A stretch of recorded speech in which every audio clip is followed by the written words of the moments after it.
Selamat sore Tribuners, bagaimana kabar Anda sore hari ini? Senang sekali saya Idu Devi Sania dapat kembali menyapa Tribuners kali ini dalam program ngobrol virtual yang spesial akan membahas hasil dari Pilpres AS 2024. Hari ini kita melihat dan juga memantau sementara ini Donald Trump memimpin hasil perolehan dan kita akan melihat seperti apa kebijakan dunia di tangan Trump nantinya ketika memang beliau ini akan memimpin Amerika Serikat. Untuk membahas tema ini kita sudah terhubung dengan narasumber kita melalui virtual Zoom meeting. Ada Bapak Ishak Rahman selaku dosen Hubungan Internasional Universitas Hasanuddin. Kita sapa terlebih dahulu narasumber kita pada sore hari ini. Selamat sore Pak, Assalamualaikum.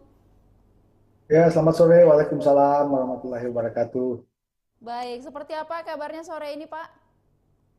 Ya, alhamdulillah semarak seperti semaraknya Pilpres Amerika. Betul, betul. Kita juga sama-sama memantau begitu seperti apa berjalannya Hmm. dan perolehan sementara ini Pak dipimpin oleh Donald Trump. Seperti apa mungkin itu Pak tanggapannya?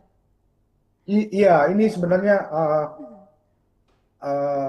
ya tidak mengagetkan sih karena kita ketahui kan menjelang pemilihan presiden di Amerika kemarin kan beberapa polling yang dilakukan oleh pollster-pollster ternama itu menunjukkan selisih yang sangat tipis di bawah 2% dan itu berada di luar atau berada di bawah angka margin error sehingga eh, sebenarnya kita sampai menjelang pemilihan itu kita belum bisa memastikan siapa yang akan memenangkan. Artinya kedua kandidat itu mempunyai peluang yang sama besar sampai pada saat menjelang pemilihan.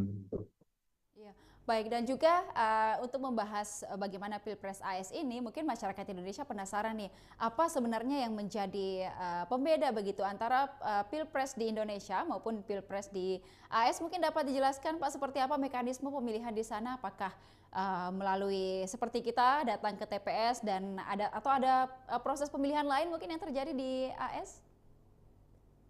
Oh ya, jadi sebenarnya kalau kita cermati, ada sebenarnya perbedaan mendasar dalam sistem pemilihan presiden di Indonesia dan di Amerika Serikat.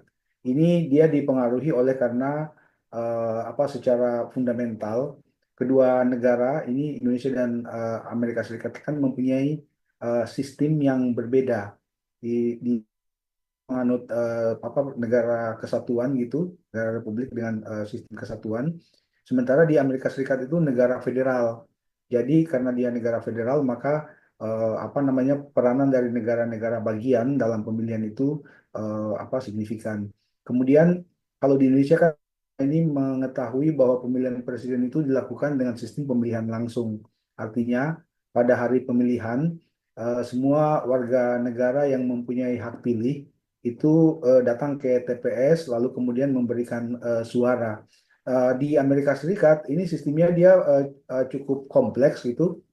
Dia dimulai dari tingkat partai politik, lalu kemudian setelah di partai politik pada saat masuk ke pemilihan di tingkat nasional itu juga ada apa yang disebut dengan popular vote atau pemilihan langsung oleh masyarakat dan ada sistem electoral vote di mana ada orang-orang tertentu yang disebut elektor gitu ya, jadi mereka mempunyai peranan untuk menentukan pilihan terhadap presiden. Jadi sebenarnya pemilihan presiden di Amerika Serikat itu bukan menganut sistem pemilihan langsung, tetapi pemilihan yang didelegasikan kepada tokoh-tokoh tertentu yang disebut electoral college, di mana setiap negara bagian itu dari 50 negara bagian yang ada itu mempunyai jumlah electoral college yang berbeda-beda sesuai dengan jumlah penduduknya. Tetapi ada aturannya itu yaitu minimal setiap negara bagian itu mempunyai minimal 3 electoral college dan ada electoral college misalnya yang ada negara bagian yang misalnya mempunyai 15 electoral college, ada yang 11, ada yang 10 begitu. Itu ada sistem perhitungannya sendiri. Nah, para kandidat presiden itu sebenarnya memperebutkan dukungan dari electoral college ini. Pemilihan yang berlangsung hari ini itu merupakan sebenarnya tahapan dari rangkaian pemilu di pemilihan presiden di Amerika Serikat itu. maaf maksud saya kemarin ya karena sebenarnya ke pemilihan itu di tanggal 5 kalau waktu Amerika Serikat eh,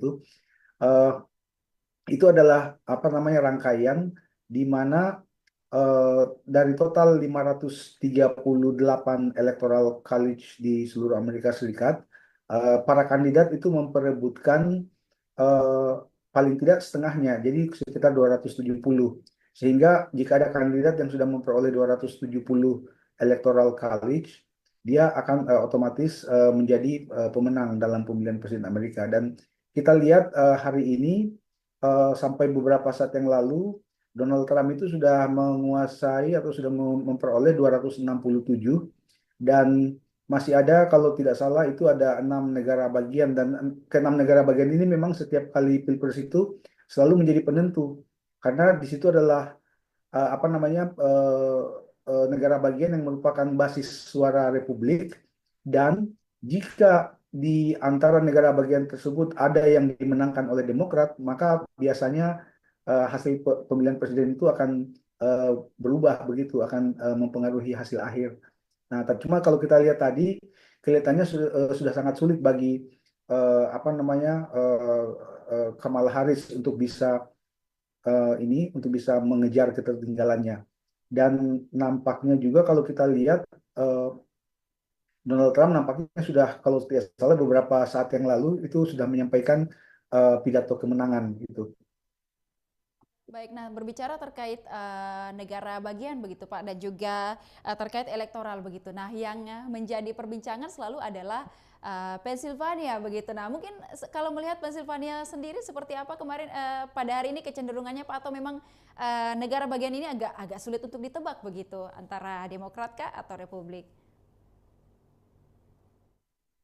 Iya, kalau kita lihat kan sebenarnya di hasil pemilihan hari ini kelihatannya dia sudah apa namanya di Pennsylvania itu sudah menyelesaikan prosesnya, sudah menyelesaikan perhitungannya dan sekarang itu kalau tidak salah itu masih ada Arizona, Wisconsin, kemudian Nevada, Alaska dan Maine yang sebenarnya ditunggu oleh Kamala Harris. Tapi kelihatannya ini sudah sangat apa kecil kemungkinan karena di negara-negara bagian ini pun ini kelihatannya eh, kecenderungan suara itu sampai saat ini tuh dimenangkan oleh Partai Republik. Jadi dengan demikian ini merupakan peluang bagi Donald Trump sebenarnya untuk mengungguli di negara-negara bagian yang tersisa tersebut termasuk di Pennsylvania. Baik, dan juga beberapa kita sempat memantau bahwa Donald Trump ini sempat mengunggah di media sosialnya terkait dengan pembicaraan tentang kecurangan di Philadelphia. Mungkin tanggapannya Pak terkait unggahan Donald Trump sendiri terkait ini? Iya, ini sebenarnya salah satu karakteristik dari Donald Trump yang saya kira nanti akan apa namanya menjadi eh, bahan apa ya bahan diskusi bukan hanya pada saat pemilu ini, tetapi juga selama masa pemerintahannya nanti, karena kita ketahui bahwa Donald Trump sejak selama beliau menjadi presiden, karena beliau kan pernah menjadi presiden pada 2017 sampai 2021, itu dia memang terkenal dengan statement-statement yang apa namanya yang kontroversial gitu dan kadang-kadang ini bukan hanya untuk isu domestik bahkan untuk isu internasional pun beliau tidak jarang menyampaikan hal-hal seperti itu tapi saya kira itu merupakan salah satu apa strategi dia gitu untuk memastikan bahwa kemenangannya karena di masa-masa pemilihan kemarin ini kan sebenarnya yang paling perlu dipengaruhi itu adalah para electoral college para electoral voter yang memegang electoral college tersebut gitu. Jadi itu mungkin barangkali semacam say war menurut saya. Iya, baik. Nah, kalau kita melihat Trump dengan karakteristiknya seperti itu ya Pak. Nah, kalau boleh mungkin kita jabarkan sedikit bagaimana kemudian rekam jejak dari Donald Trump sendiri, baik itu di Amerika Serikat maupun hubungannya dengan dunia internasional dan juga perdagangan global.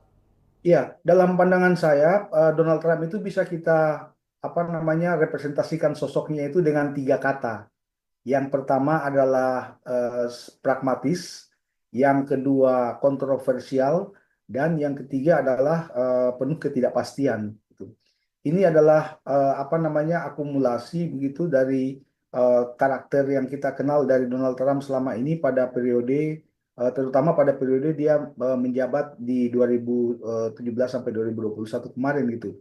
Nah, sikap pragmatis ini terlihat bukan hanya dalam kebijakan-kebijakan domestik, tapi juga termasuk dalam kebijakan internasionalnya gitu. Misalnya eh, apa ketika misalnya mendefinisikan musuh, Donald Trump tidak melihat sosok seseorang pemimpin kepala negara itu secara apa hitam putih. Dia betul-betul berpikir sangat-sangat pragmatis gitu. Misalnya dengan pemimpin Iran itu dia bersikap sangat tegas gitu, tapi dengan pemimpin Korea Utara Kim Jong Un misalnya itu dia mengadakan pertemuan. Dia dia apa dan itu untuk pertama kalinya ada pimpinan atau kepala negara Amerika Serikat yang bertemu dengan apa eh, pimpinan tertinggi di Korea Utara. Jadi sikap-sikap pragmatis seperti inilah yang nantinya akan banyak sekali mewarnai apa namanya kebijakan-kebijakan Amerika Serikat di masa ini. Dan saya kira satu hal yang cukup membantu bagi para penstudi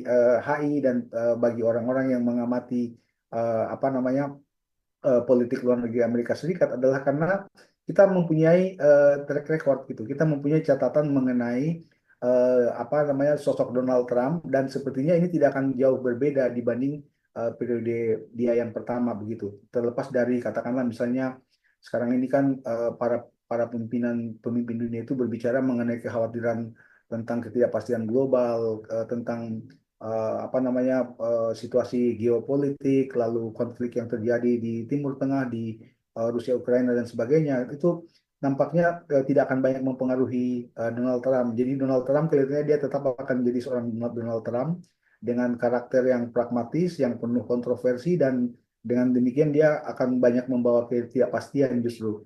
Jadi satu-satunya hal yang pasti dalam Donald Trump itu adalah ketidakpastian tersebut.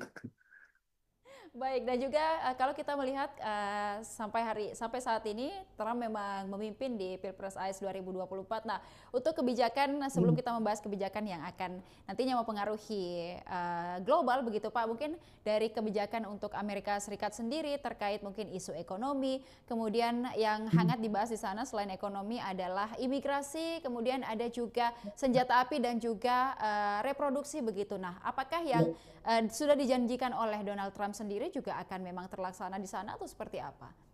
Iya, jadi sebenarnya kalau kita lihat kan janji Donald Trump selama masa kampanye dia itu kan tidak jauh berbeda dari kebijakan-kebijakan dia yang lalu gitu. Itulah sebabnya Donald Trump itu menganggap bahwa di era pemerintahan apa maaf Donald Trump itu kan sekarang ini dia mengusung tagline gitu semboyan we will fix it, kita akan memperbaikinya gitu. Jadi dia berpandangan bahwa apa yang sudah dia lakukan di periode pertama yang lalu itu di quote and quote dirusak oleh Joe Biden dan dia menganggap bahwa sekarang saatnya dia memperbaiki kembali gitu.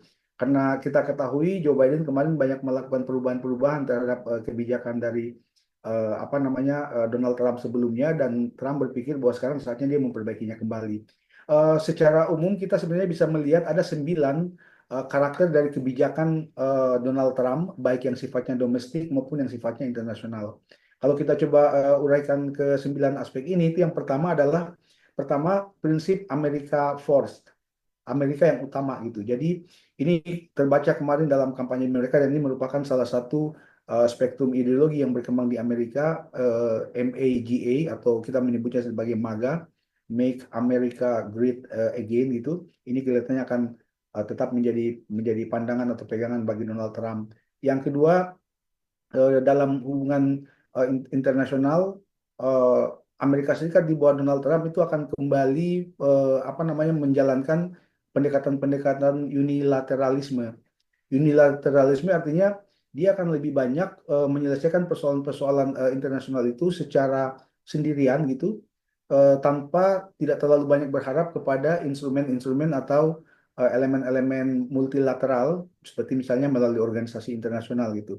Kemudian yang ketiga, dalam hal perdagangan ini kelihatannya tidak akan jauh berbeda. Jadi Amerika itu kita kenal di era Trump itu dia sangat apa namanya tidak segan-segan untuk menjalankan proteksionisme.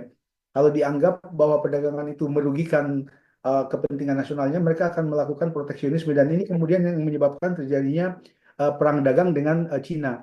Kita tidak bisa melupakan bahwa perang dagang antara Amerika Serikat dan Cina itu kan awalnya dimulai pada era Donald Trump di tahun 2018 itu. Dan di masa Joe Biden kemarin itu sempat mengalami cooling down gitu dan kelihatannya eh, Biden akan kembali dengan apa namanya akan kembali mengobarkan perang dagang fase kedua gitu di era kepemimpinannya ini. Nah, kemudian yang ketiga, dalam hal hubungannya dengan sekutu dan maaf yang keempat, dalam hal hubungannya dengan sekutu dan aliansinya, eh, ada dua pendekatan yang dilakukan oleh Donald Trump selama ini. Pertama, dia cenderung mengkritik sekutu-sekutu lama. Jadi mitra-mitra lama dia seperti NATO misalnya, dia selama periode presiden yang pertama kemarin dia itu sangat-sangat kritis terhadap NATO dan menganggap bahwa NATO itu hanya memanfaatkan keberadaan Amerika Serikat gitu untuk kepentingan negara-negara anggota yang lain. Kemudian yang kedua, dalam hal hubungan dengan sekutu dan dengan aliansi ini, Donald Trump itu dia sangat-sangat mengedepankan hubungan pribadi dengan para pemimpin atau dengan para kepala negara-negara yang menjadi mitranya begitu. Nah, yang berikutnya pendekatannya terhadap apa namanya apa yang didefinisikan sebagai musuh-musuh begitu atau sebagai lawan-lawan, eh, Donald Trump akan melihatnya semata-mata dalam kepentingan yang pragmatis. Seperti yang saya sebutkan di awal tadi, sifat pragmatisme ini juga tetap akan kelihatan gitu. Jadi eh, walaupun itu negara musuh, tapi kalau dia merasa bahwa ada kepentingan yang apa namanya yang bisa diperoleh bagi Amerika Serikat untuk kejayaan dan untuk keutamaan Amerika Serikat, Donald Trump akan mengambilnya. Nah, kemudian dalam isu keamanan nasional dan imigrasi juga sepertinya akan tetap sama begitu karena kita ketahui di periode yang pertama apa namanya eh, Donald Trump itu bersikap yang sangat tegas terhadap perbatasannya dengan negara-negara tetangga terutama dengan Meksiko begitu dan kelihatannya ini juga akan tetap dijalankan dan yang lainnya lagi itu adalah pendekatannya yang sifatnya transaksional. Donald Trump itu melihat negara-negara lain itu semata-mata dalam perspektif untung rugi. Jadi aspek-aspek ideologi atau aspek-aspek kepentingan yang lebih luas itu kadang-kadang diabaikan karena itu tadi dia cenderung bersifat unilateral dan tidak terlalu mempercayai mekanisme atau instrumen-instrumen eh, apa namanya multilateral gitu.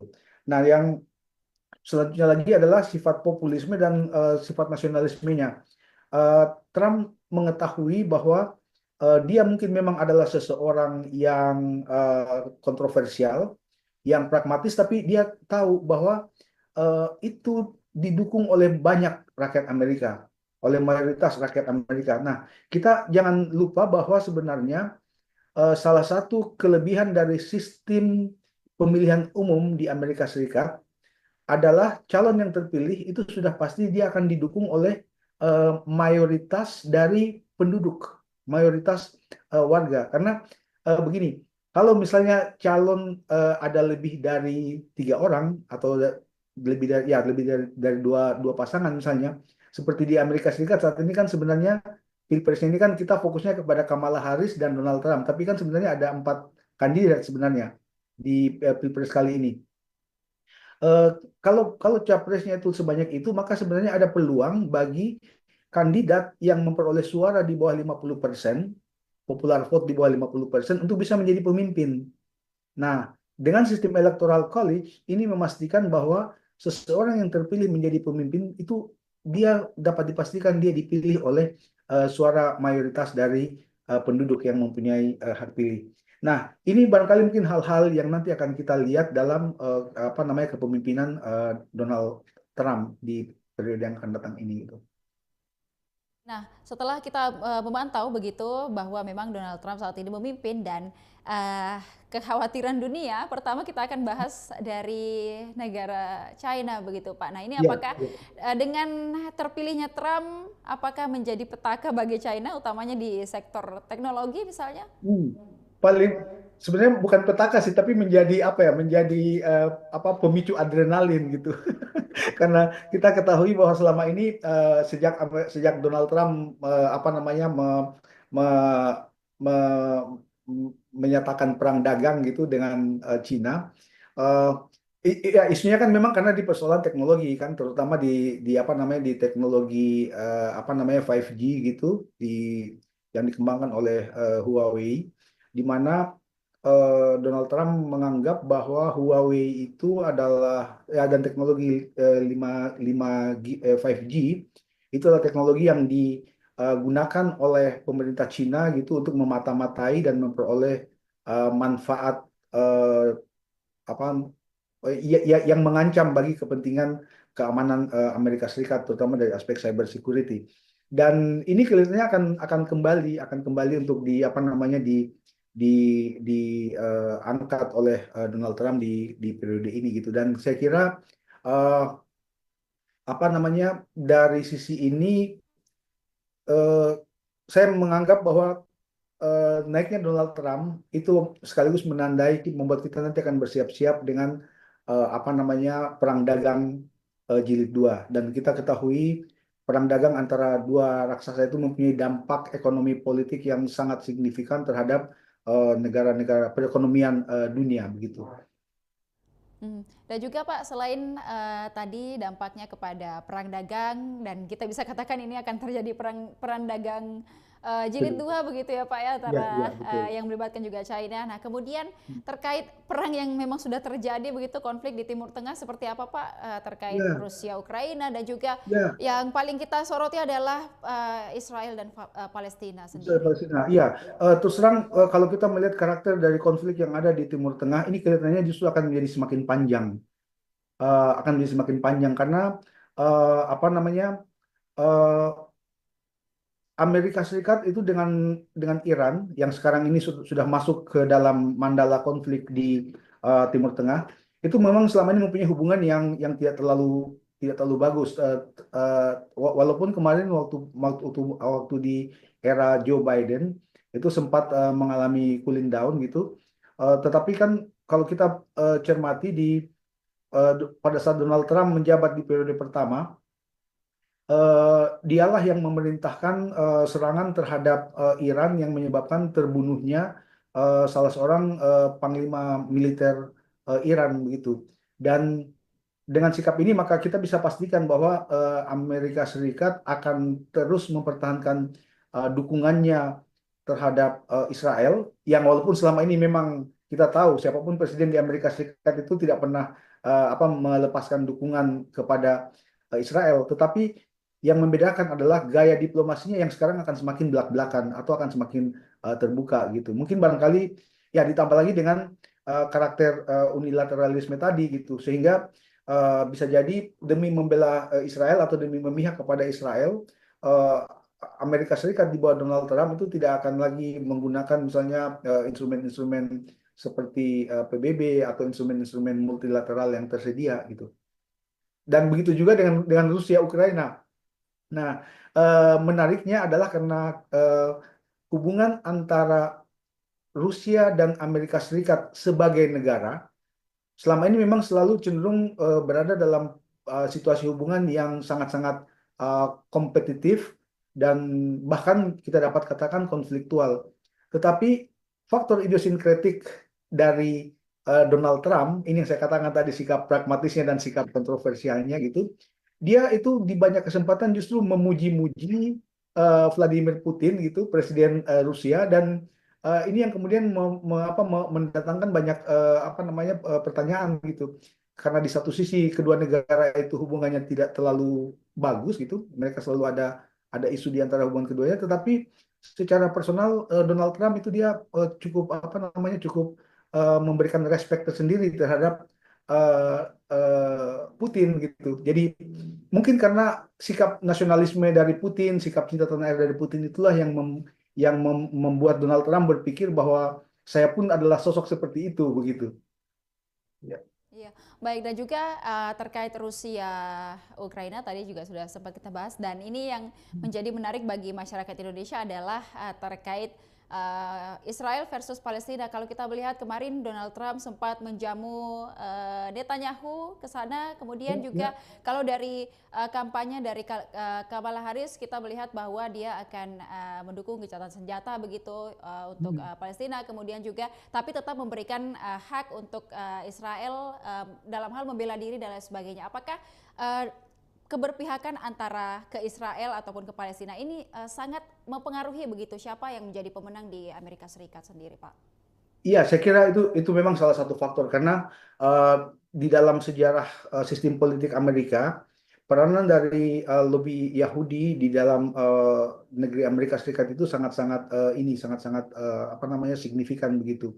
Eh, kita ketahui bahwa politik di Amerika sebagaimana halnya juga politik di banyak negara lain, itu selalu ada fenomena panggung depan dan panggung belakang. Nah, mungkin memang kelihatannya di panggung depan ada kecenderungan pertumbuhan dukungan dari kelompok-kelompok atau entitas-entitas masyarakat di apa namanya di dalam negeri Amerika terhadap hak-hak Palestina atau terhadap apa namanya warga Palestina dalam konflik antara Israel dan Palestina ini. Tetapi di panggung belakang sebenarnya eh, para elit, mayoritas pihak-pihak yang mengambil keputusan dan bahkan kadang-kadang kita mendengar istilah mengenai shadow government, yaitu orang-orang yang mempunyai kemampuan untuk mempengaruhi kebijakan publik itu mempunyai sikap yang sangat-sangat laten, sangat permanen terhadap dukungannya terhadap Israel. Dan itu saya kira bisa kita konfirmasikan gitu. Jadi kita tidak bisa berharap banyak eh, terhadap perdamaian yang di apa namanya yang akan terjadi di Timur Tengah di era Donald Trump ini gitu. Terkait itu mungkin ada akhirnya kita akan melihat bahwa konflik berkepanjangan di Timur Tengah itu kayak ya agak pupus lah harapan kita untuk Ya, terselesaikan ya, betul. dengan cepat begitu dengan adanya Banyak lagi Donald Trump. Mhm. banyak banyak banyak pihak yang kemudian tiba-tiba merasa pesimis gitu karena kok kayaknya kita akan mulai dari awal lagi dalam upaya Mhm. untuk menyelesaikan persoalan-persoalan yang ada uh, di Timur Tengah terutama gitu konflik antara kedua negara. Ya. Iya, dan kemudian terkait konflik yang artinya masih berkepanjangan ini Pak, dampak ekonominya secara global seperti apa? Mungkin terutama juga dampaknya kepada Indonesia sendiri seperti apa? Oh ya, kalau kalau misalnya dampak ekonomi ini kan sebenarnya tidak terlepas dari situasi global secara keseluruhan begitu bahwa memang saat ini dunia itu memang menghadapi banyak sekali situasi ketidakpastian ekonomi politik itu. Selain konflik-konflik yang terjadi di berbagai negara juga situasi geopolitik lalu kemudian persaingan antara negara-negara besar lalu kemudian apa namanya aliansi-aliansi yang terbentuk di level internasional ini akan sangat mempengaruhi konstelasi ekonomi politik internasional ke depan gitu sehingga saya berpandangan bahwa upaya untuk apa namanya pembangunan ekonomi dan peningkatan pertumbuhan ekonomi di dunia ini walaupun Amerika Serikat memang mempunyai pengaruh yang apa namanya signifikan dalam pembentukan itu, tetapi ini kan dia akan sangat banyak dipengaruhi oleh bagaimana Amerika Serikat itu memperlakukan negara-negaranya baik negara-negara yang dia lihat sebagai quote and quote musuh maupun negara-negara yang dilihat sebagai apa kawan atau mitra. Jika konteksnya itu adalah selalu dalam perebutan kekuasaan, dalam perebutan pengaruh dan perebutan hegemoni global, maka situasi konfliktual ini akan mempunyai dampak yang sangat signifikan terhadap eh, ekonomi. Dan inilah yang kemungkinan akan terjadi di era Donald Trump gitu. Juga terkait itu mungkin hubungan nantinya hubungan Indonesia dengan Amerika Serikat sendiri seperti apa? Karena kita tahu juga kan Indonesia kita punya pemimpin baru, sementara itu Ya. Amerika Serikat juga punya pemimpin baru. Mungkin yang terjalin nanti antara Pak Prabowo dengan Pak Donald Trump mungkin seperti apa, Pak?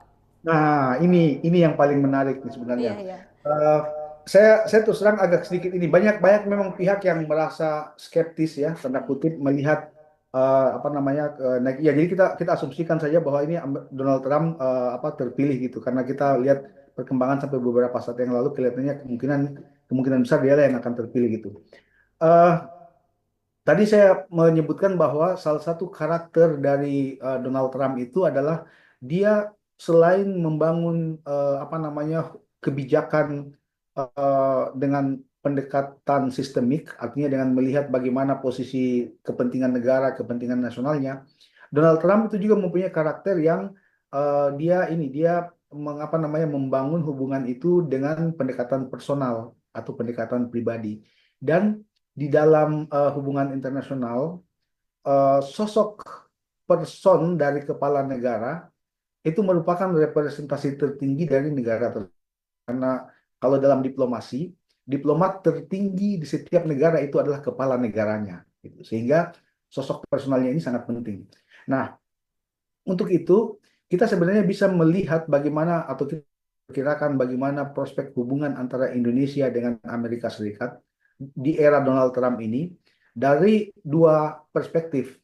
Pertama, perspektif sistemiknya, dan yang kedua, perspektif personal atau perspektif idiosinkretik. Dari sisi apa namanya sistemik itu, Indonesia dengan Amerika Serikat itu kan sebenarnya merupakan mitra tradisional itu. Sejak dulu kita tidak pernah berada pada posisi yang berhadap-hadapan atau yang berlawanan secara vulgar dengan Amerika Serikat itu. Se Terutama di level negara, di level G to G gitu. Mungkin barangkali kalau di level masyarakat adalah katakan misalnya sekali-sekali aksi-aksi dari masyarakat misalnya yang menolak produk-produk Amerika karena tuduhan bahwa produk Amerika itu mendukung Israel misalnya. Itu mungkin sering terjadi, tapi di level negara, kita selama ini sebenarnya merupakan mitra yang baik bagi Amerika Serikat. Kemudian dalam secara formal, hubungan kerjasama kita, terutama dalam bidang ekonomi, dan yang paling penting adalah dalam bidang kerjasama pertahanan, itu sangat-sangat dekat itu.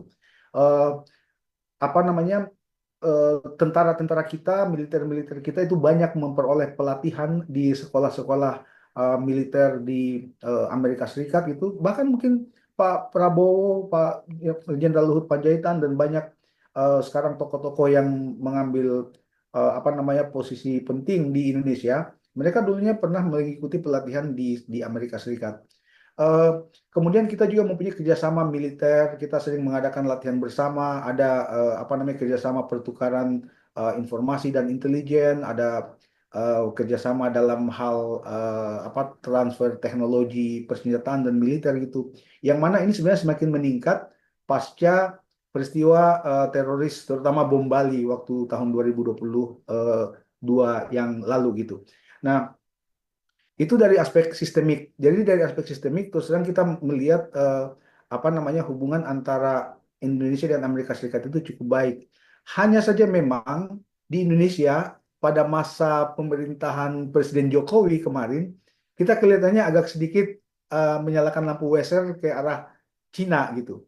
Karena kita agak bergeser ke Cina, sementara Amerika Serikat dengan Cina itu berada pada situasi hubungan yang tidak terlalu harmonis, maka sedikit banyak kedekatan tersebut agak sedikit mengalami kerenggangan. Maksudnya kedekatan antara Indonesia dengan Amerika. Tetapi menurut saya itu tidak banyak berpengaruh gitu.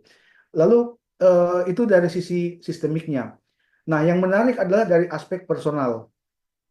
Saya melihat bahwa ada kesamaan yang cukup menarik antara sosok Presiden Indonesia sekarang Prabowo Subianto dengan apa namanya Donald Trump, yaitu keduanya itu sama-sama sosok nasionalis yang mencintai negaranya masing-masing itu melebihi apapun gitu. Jadi mereka sangat cinta kepada negaranya masing-masing dan dengan karakter itulah maka mereka merasa sebagai sosok yang mempunyai eh, apa pertemuan terhadap kecintaan mereka terhadap negara masing-masing. Nah, hubungan-hubungan seperti inilah yang menurut saya eh, ada secerca harapan ya dalam pandangan pribadi personal saya gitu mengenai hubungan Indonesia hubungan antara Indonesia dan Amerika Serikat di era Donald Trump dan di era kepemimpinan Presiden Prabowo di Indonesia. Eh, Mungkin banyak banyak kita yang mungkin barangkali tidak tahu Presiden Indonesia Prabowo Subianto itu kan selama belasan tahun dilarang masuk ke Amerika Serikat karena dituduh sebagai pelanggar HAM. Nah, pada bulan Oktober tahun 2020, Donald Trump ketika dia menjadi presiden, dia adalah sosok yang memerintahkan agar supaya larangan tersebut dicabut. Itulah kemudian yang menandai kenapa apa namanya eh, Prabowo sebagai Menteri Pertahanan ketika itu kemudian dia dapat berkunjung dan bertemu dengan apa namanya Menteri Pertahanan Amerika Serikat ketika itu. Ini menunjukkan bahwa ada sebenarnya situasi hubungan yang menarik dan eh, saya bahkan berpikiran begini, dengan optimisme ini saya bahkan bahkan merasa bahwa selama ini kan salah satu penanda kedekatan hubungan antara kedua negara itu kan dari kita lihat saling kunjung mengunjung antara kepala negaranya. Nah, sejak Indonesia merdeka selama ini itu baru ada 6 kepala negara atau presiden Amerika Serikat yang berkunjung ke Indonesia.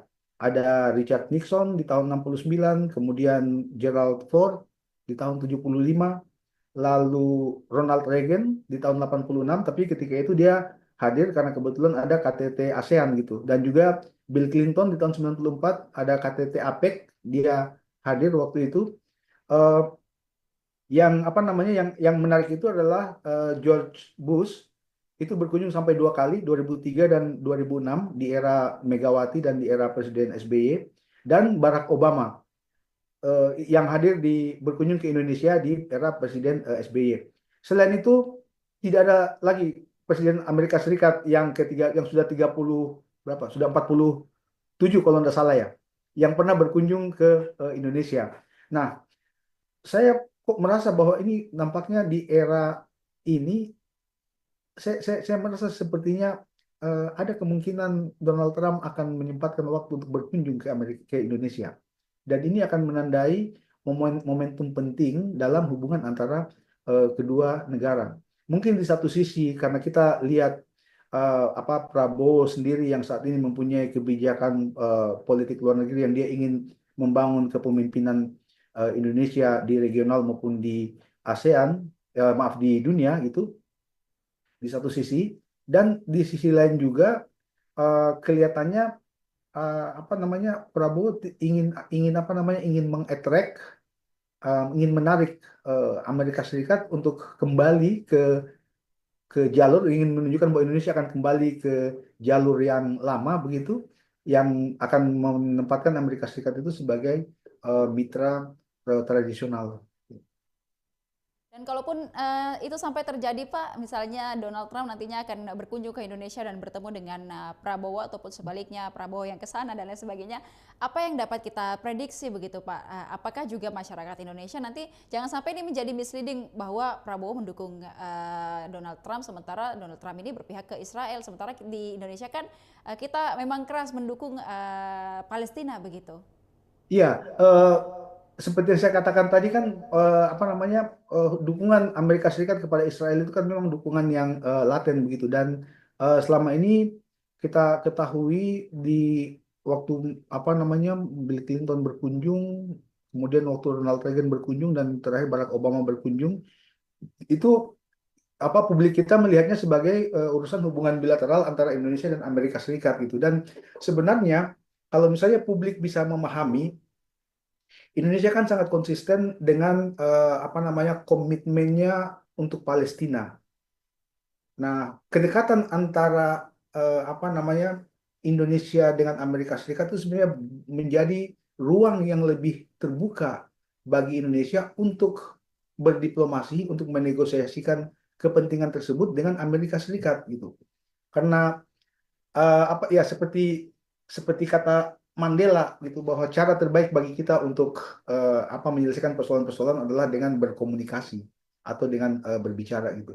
Uh, dengan dengan mengetahui bahwa Amerika Serikat merupakan pendukung Israel secara tradisional, itu sebenarnya bisa menjadi ruang bagi kita, bagi pemerintah Indonesia untuk mengoptimalkan lobby dan diplomasi gitu untuk membantu rakyat Palestina. Karena kan kita tidak mungkin bisa apa namanya berdiplomasi langsung dengan Israel akibat ketiadaan hubungan diplomatik kita gitu. Nah, maka cara terbaik adalah dengan berdiplomasi dengan apa namanya dengan negara yang quote unquote paling didengar oleh Israel gitu. Nah, pada saat kita berada pada posisi apa saling ketergantungan antara Indonesia dan Amerika Serikat yang semakin tinggi itu, apalagi kalau misalnya situasi perang dagang kedua antara Amerika dan Cina itu betul-betul terjadi, maka Amerika Serikat akan membutuhkan Indonesia jauh melebihi dari kebutuhannya terhadap Indonesia pada periode-periode yang lalu gitu. Ini yang sebenarnya menurut saya peluang yang apa namanya yang lebih konstruktif dalam rangka mendorong gitu mendukung eh, cita-cita Indonesia untuk eh, apa kemerdekaan Palestina, dukungan kita terhadap Palestina. Baik, nah selain mungkin hubungan antara Donald Trump nantinya dengan Presiden Prabowo Subianto, lalu bagaimana kemudian hubungan Donald Trump nantinya kepada pemimpin-pemimpin negara besar lainnya, baik di Eropa maupun juga terkait China dan juga Rusia, Ukraina, Israel dan lain sebagainya, Pak? Ya, seperti yang tadi saya apa sebutkan ya, karena ada memang hal yang menarik sebenarnya kalau kita lihat dari apa karakter Donald Trump tersebut gitu. Kita kita bisa mempelajari bagaimana sikap sikap Trump gitu terhadap apa hubungannya dengan negara dengan kepala-kepala negara yang lain pada periode dia yang lalu gitu. Dan semuanya memang sangat-sangat pragmatis dan idiosinkretik gitu. Misalnya tadi sudah saya cerita misalnya katakan dengan Vladimir Putin. Eh, Donald Trump itu tidak sungkan-sungkan untuk mengungkapkan pujiannya kepada Putin sebagai kepala negara yang kuat gitu, sebagai kepala negara yang karismatik gitu. Dan kepada pimpinan Korea Utara misalnya Kim Jong Un, bahkan Donald Trump bertemu langsung untuk berdiplomasi mengenai masalah pembatasan senjata nuklir dengan negara ini. Yang mana kedua negara selama ini selalu saling melontarkan atau melemparkan wacana saja melalui media. Nah, dengan Xi Jinping, awalnya hubungan kedua negara ini bagus sampai kemudian ketika mereka apa namanya terlibat perang dagang, jadi kedua negara terlibat perang dagang, hubungan kedua negara juga bahkan memburuk. Bahkan kalau kita masih ingat pada masa COVID kemarin, Donald Trump itu sangat-sangat apa ya, sangat-sangat tegas ya kalau kita tidak mau mengatakan kasar begitu, menuding-nuding Cina sebagai negara yang menyebabkan dan yang yang bertanggung jawab seharusnya atas pandemi COVID-19 yang mengguncangkan perekonomian dunia gitu. Begitu juga misalnya dengan Angela Merkel, kanselir Jerman itu, eh, Trump sangat-sangat apa, sangat-sangat tegas dan bahkan hubungan mereka cenderung tidak bagus gitu. Padahal Jerman itu adalah merupakan sekutu tradisional Amerika Serikat di Eropa, bahkan ini kan merupakan sama-sama negara anggota NATO gitu. Dan begitu juga misalnya dengan kepala negara ini dengan Perdana Menteri Kanada Justin Trudeau, eh, Trump dia menunjukkan sikap yang apa ya, yang tidak tidak ramah gitu. Bahkan eh, karena ketidakramahan tersebut, karena ketidakcocokan tersebut, Trump itu mem, mengundurkan diri, ya, em, apa ini NAFTA, North Area Free Trade Area, di mana mereka sama-sama bergabung di situ. Jadi secara garis besar, pimpinan hubungan Donald Trump dengan berbagai kepala negara di dunia itu dia tidak semata-mata dilihat dari negara mana atau seberapa dekat atau seberapa jauh hubungan dari negara tersebut dengan Amerika Serikat. Tetapi faktor-faktor idiosinkretik, faktor-faktor individual dari Donald Trump sendiri, eh, faktor-faktor individual dari si kepala negara atau pemimpin dunia lain tersebut itu akan sangat-sangat berpengaruh gitu. Sehingga untuk melihat bagaimana aspek ini pendekatan idiosinkretik itu menurut saya sangat-sangat penting untuk kita libatkan. Artinya, ketika kita melihat Trump dan kebijakan-kebijakannya, itu tidak cukup kita hanya melihat bagaimana Republik, bagaimana sistem politik Amerika Serikat, bagaimana kelompok-kelompok kepentingan yang bekerja di dalam negeri Amerika Serikat, tetapi kita harus melihat juga sosok Trump itu sebagai personal, sebagai pribadi yang mempunyai apa preferensi-preferensi sendiri, personal dan mempunyai pengalaman-pengalaman personal gitu.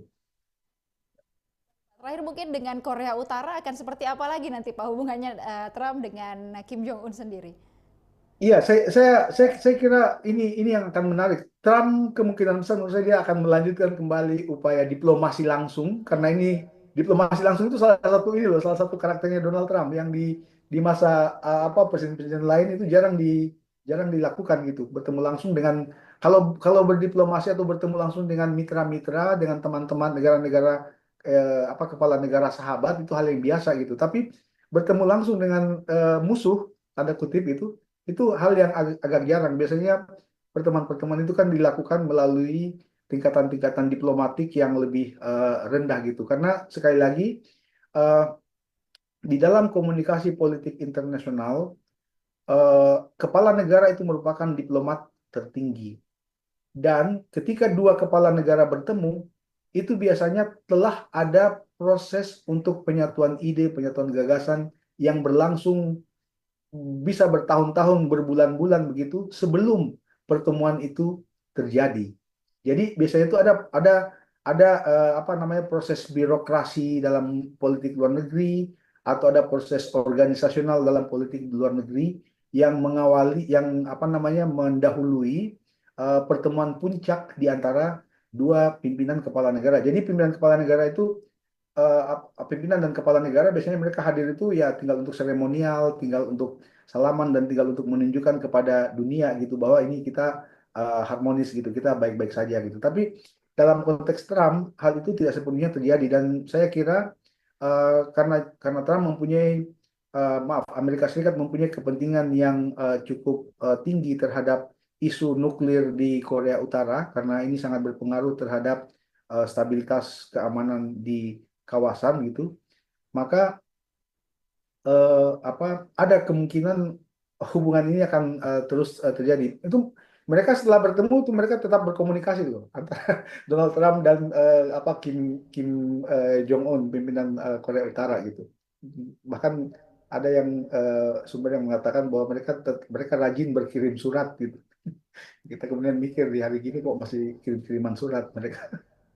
Iya, Iya baik Pak, dan juga memang ini menjadi menarik sekali karena kan tidak banyak negara yang bisa menyentuh Korea Utara sendiri begitu, karena kita tahu betul. seperti Iya. apa kepemimpinan Kim Jong Un sendiri, bahkan masyarakat di negaranya pun mengakui hal itu begitu. Nah mungkin dengan kita memantau sampai detik ini pun masih Donald Trump yang mengungguli Pilpres AS 2024. Nah ketika nantinya sudah ditetapkan Pak Donald Trump sebagai pemenangnya, kira-kira mungkin yang dapat Bapak sampaikan kepada kita sebagai warga Indonesia untuk menyikapi hal ini seperti apa? Silahkan. Iya, saya kira terutama bagi apa namanya ke teman-teman kami yang eh, selama ini intens melihat bagaimana hubungan antara Indonesia dengan negara-negara lain, bagaimana preferensi negara lain terhadap Indonesia gitu. Saya kita sebenarnya bisa melihat semacam di balik kekhawatiran, kekhawatiran terhadap itu tadi karena bagaimanapun ada unsur ketidakpastian di balik sosok Trump gitu. Tapi kita melihat sebenarnya ada semacam apa cahaya gitu yang bisa kita manfaatkan eh, bagi kepentingan Indonesia. Ini kebetulan klop dengan semangat di yang kelihatannya dibangun oleh apa Presiden Prabowo Subianto gitu untuk lebih meningkatkan apa namanya keterlibatan Indonesia dalam isu-isu global. Jadi kan kita ketahui bahwa kalau kita di Indonesia kan selama ini kita apa namanya cenderung eh, kepala negara itu cenderung mengurusin hal-hal yang domestik, di mana urusan luar negeri itu cenderung diserahkan kepada menteri luar negeri. Jadi kita tahu kemarin Menteri Luar Negeri kita yang lalu, Ibu Retno Marsudi, itu sangat-sangat aktif di forum-forum internasional. Salah satu faktornya itu ya karena kepala negara kita tidak terlalu aktif di forum-forum internasional. Nah, di era sekarang ini kelihatannya Prabowo akan lebih banyak mengambil peran tersebut, aktif dalam diplomasi, dan ini akan menjadi peluang yang besar bagi Indonesia ketika nanti bertemu dengan sosok kepala negara Amerika Serikat, salah satu negara yang bagaimanapun harus kita akui masih merupakan negara yang terkuat dan terbesar dari sisi pengaruh ya di dunia internasional saat ini, dan itu akan banyak bersaling apa bertukar kepentingan lah gitu kira-kira antara Indonesia dengan Amerika Serikat. Nah, di level masyarakat kita tentu saja harus melihat kehadiran Trump ini dengan perspektif yang lebih bijak begitu, bahwa kita tidak mungkin melihat ini dalam perspektif yang sifatnya apolitis atau dalam situasi konfliktual semata-mata gitu. Terutama kalau kita kaitkan dengan isu dukungan Amerika Serikat terhadap Israel. eh, Bagaimanapun cara terbaik untuk mengatasi masalah-masalah yang dihadapi antar negara itu adalah dengan diplomasi, karena itu adalah cara-cara beradab yang memang disiapkan oleh mekanisme yang ada gitu. Dan kita barangkali mungkin bisa berharap di era kepemimpinan Donald Trump di Amerika Serikat, jika dia betul-betul yang nanti menjadi presiden, dan era kepemimpinan Presiden Prabowo ini akan membawa kontribusi positif bagi upaya-upaya untuk penyelesaian berbagai masalah dunia, terutama di Timur Tengah begitu, khususnya lagi antara Israel dan Palestina. Baik, terima kasih Pak telah berbagi analisisnya terkait seperti apa ketika Trump ini memenangkan Pilpres di Amerika Serikat tahun 2024 ini, meskipun ada hal yang membuat kita skeptis terutama terkait konflik berkepanjangan di Timur Tengah, tapi semoga nantinya bisa tetap ada diplomasi, kemudian tetap ada hubungan yang baik terjalin antara Amerika Serikat dan juga Indonesia, yang juga bisa menguntungkan pihak kita, negara Indonesia, dan juga artinya kita bisa melobi lah begitu, biar bisa juga melihat bagaimana kemudian kondisi di Palestina sendiri. Terima kasih Pak telah berbagi bersama kita sore hari ini, dan ini sudah beberapa kali ya kita wawancara dengan Pak Ishak, selalu meluangkan waktunya untuk Tribuners dan mendengarkan berbagai analisis terkait dunia internasional yang sedang terjadi saat ini. Terima kasih Pak, selamat sore, selamat kembali bertugas. Terima kasih juga, salam untuk seluruh Tribuners. Senang sekali saya bisa selalu berbagi. Assalamualaikum, selamat sore. Baik, terima kasih Pak, dan juga terima kasih kepada seluruh Tribuners yang sudah menyaksikan program kita pada sore hari ini. Jangan lupa juga untuk tetap saksikan program menarik lainnya hanya di kanal YouTube dan Facebook Tribun Timur, Mata Lokal Menjangkau Indonesia. Saya Ilu Devi Sadia beserta narasumber dan juga seluruh kerabat kerja pamit undur diri. Terima kasih dan sampai jumpa. Download Tribun X sekarang, menghadirkan lokal menjadi Indonesia.